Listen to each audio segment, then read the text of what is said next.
afternoon, lakay. Meron na naman tayong ibibigay. Nilaga, minudo, tapos may adobo rice, no? Tsaka isang kanin. Kasi ito pa. Bigay natin sa kaibigan natin na si Ryan. O yan, silang dalawang mag-asawa.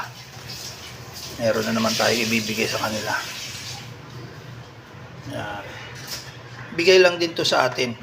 Dahil masyadong marami, bibigyan natin sa kanya. O ayan, abang-abang kayo at iabot ko to mamaya.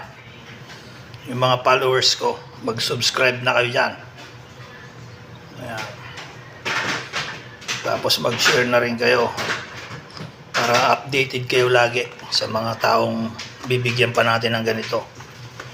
Tsaka maliban kay Ryan, marami pa tayong bibigyan sa mga taong nangangailangan ng pagkain. Ayan. Ulit ko na, iabot ko na lang to kay kay Ryan. Ayan na.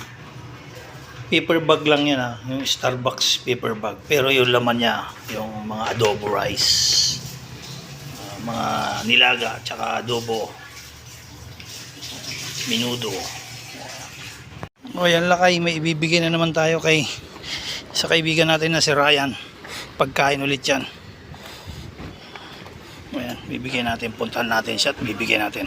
Ayun, makikita si Ryan. Bibigyan natin itong pagkain para may makain sila mag-asawa. Ayan na si Ryan, nakita niya na ako. Bibigay ko to. Ayan si Ryan, ang ating kaibigang na si Ryan. Okay, kainin mo yan ha. O ayan.